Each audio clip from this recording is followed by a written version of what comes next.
주님 평화.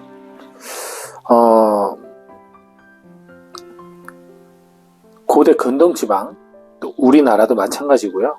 세계적으로도 오랜 시간 남녀의 성차별은 존재해 왔습니다. 남성 위주의 사회에서 정말 여성들의 지위나 상황이 정말 비참했었죠.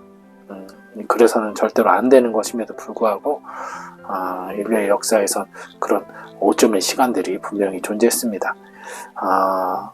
히브리인들에게 있어서도 여성의 지위는 매우 낮았어요.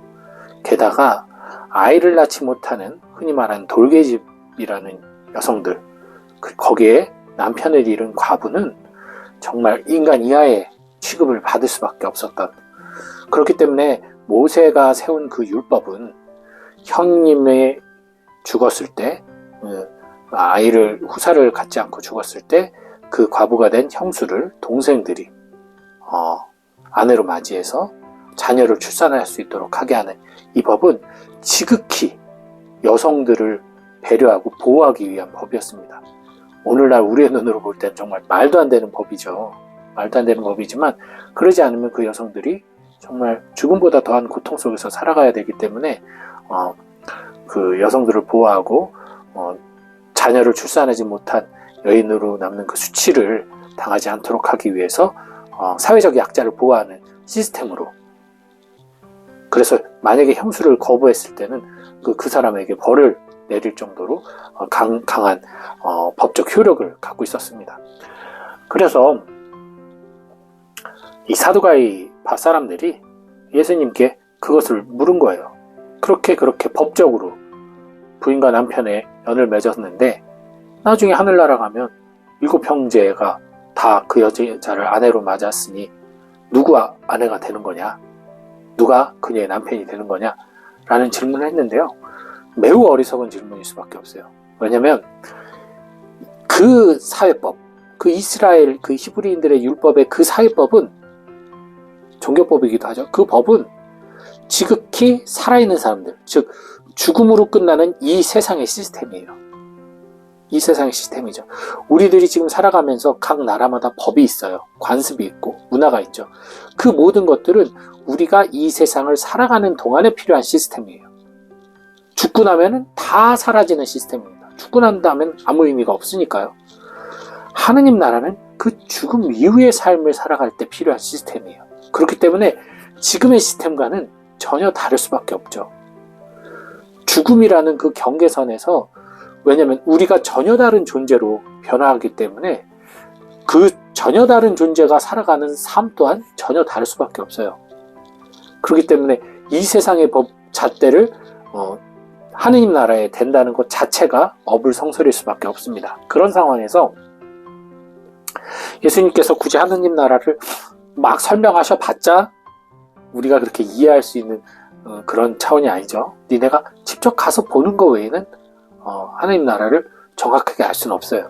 예수님께서는 그래서 단 한 가지만, 우리들이 이해할 수 있는 단 한 가지만 오늘 이 사두가이들에게 제시하고 있습니다. 사두가이들이 다른 말 하면 이해 못할 것 같아서 그러신 것 같아요. 바로 그겁니다. 살아있는 하느님, 리빙 것이라는 얘기죠. 살아있는 하느님. 우리는 생선 소멸을 합니다. 이 육신이, 즉 아브라함이 살아있을 때 하느님이 함께 계셨어요. 아브라함이 죽었지만 하느님은 죽지 않고 계속하고 있습니다. 아브라함의 육신의 삶은 끝났어요.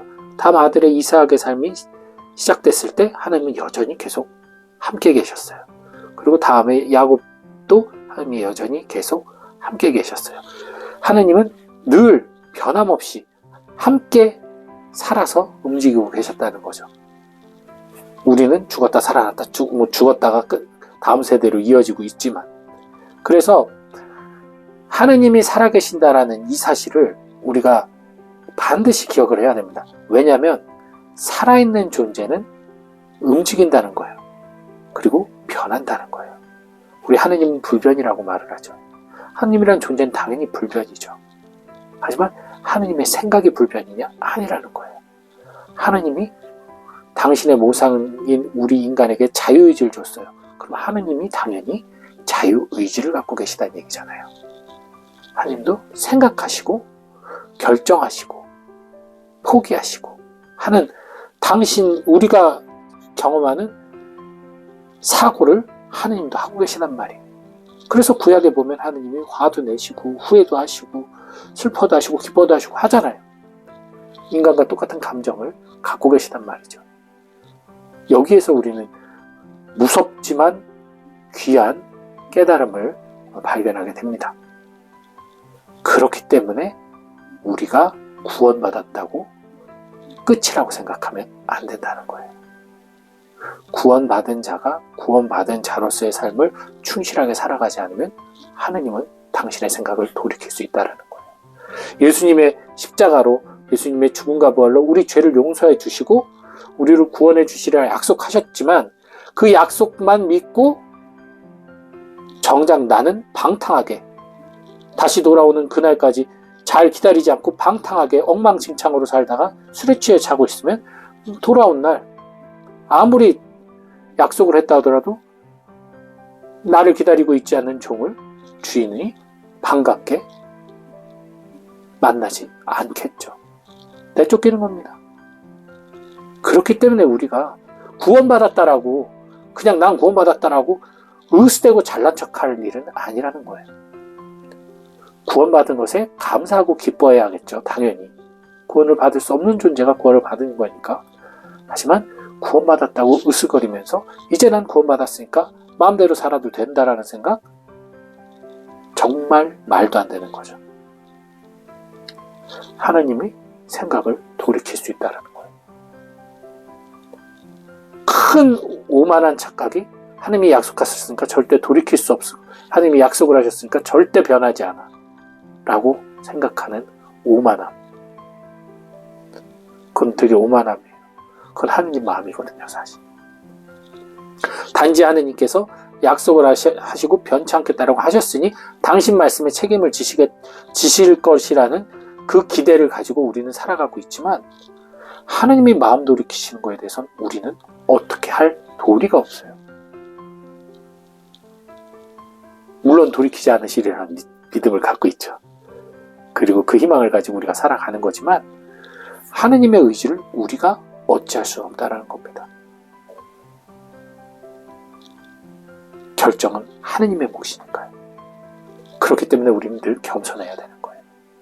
교만해서는 안 됩니다. 그 교만함 앞에서 결국 하느님의 나를 향한 좋은 선한 마음이 바뀔 수도 있다는 사실을 늘 기억하고 겸손하게 살아계신 하나님 앞에 살아있는 자로 내가 늘 여러 가지 생각과 감정을 느끼듯 생각과 감정을 느끼는 하나님과의 관계 안에서 소통할 수 있고 그래서 하나님과 더욱더 가까워지고 친해지고 사랑을 나누고 하나님께 기쁨이 되어주는 삶을 살 때 하나님께서 뽑으신 백성으로서 그 백성다운 지위를 누릴 수 있을 것입니다. 내가 하늘나라의 국적을 포기하는 순간 아무리 내 모습은 한국인이라고 내가 한국인인데 내가 한국 국적을 포기하고 다른 나라 국적을 따는 순간 내가 외견은 아무리 한국인이라 하더라도 난 더 이상 한국인이 아니죠. 내 생각은 한국인이라고 하겠지만 분명한 사실은 나는 한국에서 아무런 권리를 행사할 수가 없어요. 마찬가지입니다. 내가 그리스도인이라고 해서 내가 그리스도인으로 세례를 받았다고 해서 인호를 받았다고 해서 내가 그리스도인으로 살지 않고 악의 백성으로 사탄의 백성으로 살아간다면 그래서 유혹자의 국적을 따버린다면 보여지는 것은 그리스도인일지 몰라도 정작 하나님 나라에 갔을 땐 하늘나라의 사람으로서의 권리를 누릴 수가 없게 된다는 거죠. 그러니 구원을 일회성으로 여기지 마시고 끊임없이 구원하시는 하느님, 살아계신 하느님과 함께 끊임없이 그 구원을 추구하면서 살아가는 늘 내가 구원받았다라는 것을 한 번 생각하고 끝내는 것이 아니라 늘 구원받은 것에 대한 감사함으로 계속 나의 마음을 강화시켜가면서 주님의 기분을, 주님의 마음을 흡족하게 이렇게 해드릴 수 있는 그러한 그리스도인으로 살아가도록 우리 함께 서로 기도해주고 서로 노력하도록 합시다. 주님 평안.